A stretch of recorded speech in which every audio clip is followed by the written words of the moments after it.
You've heard stories about the house on the hill. Disappearances, lights and sounds that you've never heard, and strange creatures lurking behind every corner.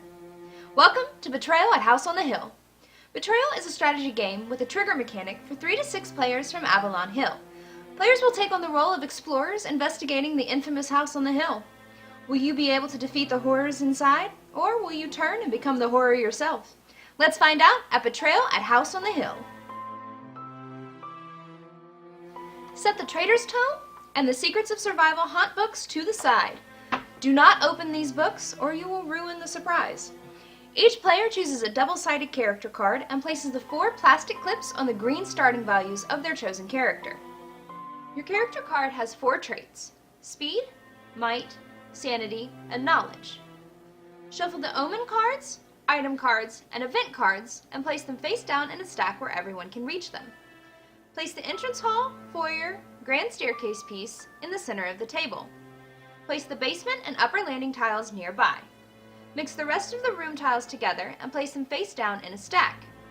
Each room tile has the house on the back with the upper, ground, and basement windows. Each player will place their character figures in the entrance hall and place the dice in a pile nearby. The player whose character has the next birthday goes first. Now you are ready to play. Betrayal is played in 2 phases: exploration and haunt. Starting with the first player and continuing clockwise around the table, players will take turns. During your turn, you can move, discover a new room, use an item or omen card, attempt a die roll, and make a haunt roll.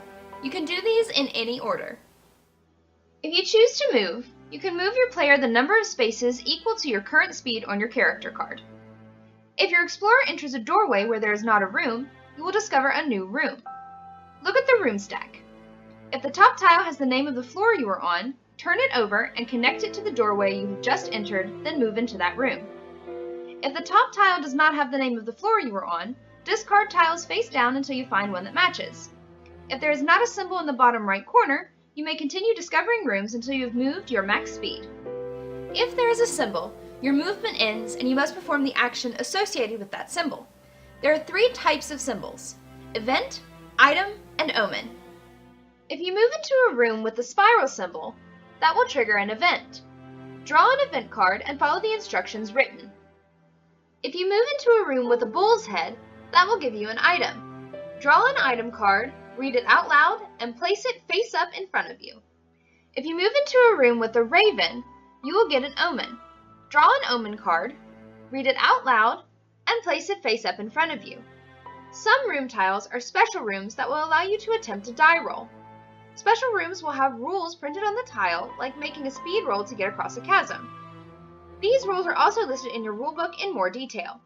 You can choose to use an item or omen card at any time during your turn unless specifically stated otherwise. If you drew an omen card, you must make a haunt roll at the end of your turn.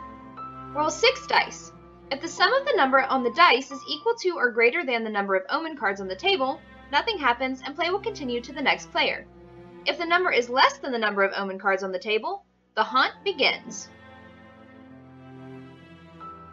The player that began the haunt is the Haunt Revealer. The Haunt Revealer will look at the chart on the first 2 pages of the Traitor's Tome to check which haunt has been triggered. Locate which room the Haunt Revealer was in the left column, and the omen that the Haunt Revealer drew last along the top row. Where the 2 meet is the haunt number you will be playing.